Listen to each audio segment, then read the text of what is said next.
जय श्री राधे कृष्णा। ओम कुकरेजा चैनल पर आपका हार्दिक स्वागत है। हरि अनंत हरि कथा अनंता में आज सुनिए बुद्धिमान की परीक्षा। बहुत पुरानी बात है। उन दिनों आज की तरह स्कूल नहीं होते थे। गुरुकुल शिक्षा प्रणाली थी और छात्र गुरुकुल में ही रहकर पढ़ते थे। उन्हीं दिनों की बात है। एक विद्वान पंडित थे। उनका नाम था राधे गुप्त। उनका गुरुकुल बड़ा ही प्रसिद्ध था, जहां दूर दूर से बालक शिक्षा प्राप्त करने के लिए आते थे। राधे गुप्त की पत्नी का देहांत हो चुका था। उनकी उम्र भी ढलने लगी थी। घर में विवाह योग्य एक कन्या थी, जिनकी चिंता उन्हें हर समय सताती थी। पंडित राधे गुप्त उसका विवाह ऐसे योग्य व्यक्ति से करना चाहते थे, जिसके पास संपत्ति भले न हो पर बुद्धिमान हो। एक दिन उनके मन में विचार आया। उन्होंने सोचा कि क्यों न वे अपने शिष्यों में ही योग्य वर की तलाश करें। ऐसा विचार कर उन्होंने बुद्धिमान शिष्य की परीक्षा लेने का निर्णय लिया। उन्होंने सभी शिष्यों को एकत्र किया और उनसे कहा, मैं एक परीक्षा आयोजित करना चाहता हूँ। इसका उद्देश्य यह जानना है कि कौन सबसे बुद्धिमान है। मेरी पुत्री विवाह योग्य हो गई है और मुझे उसके विवाह की चिंता है, लेकिन मेरे पास पर्याप्त धन नहीं है।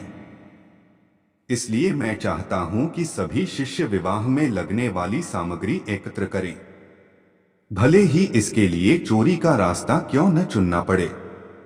लेकिन सभी को एक शर्त का पालन करना होगा। शर्त यह है कि किसी भी शिष्य को चोरी करते हुए कोई देख न सके। अगले दिन से सभी शिष्य अपने अपने काम में जुट गए।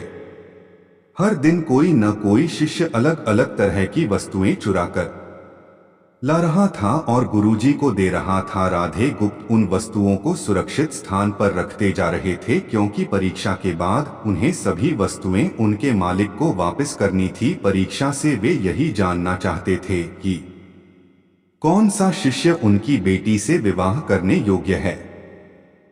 सभी शिष्य अपने अपने दिमाग से कार्य कर रहे थे, लेकिन उनमें से एक छात्र रामास्वामी, जो गुरुकुल का सबसे होनहार छात्र था, चुपचाप एक वृक्ष के नीचे बैठा कुछ सोच रहा था। उसे सोच में बैठा देख राधे गुप्त ने कारण पूछा।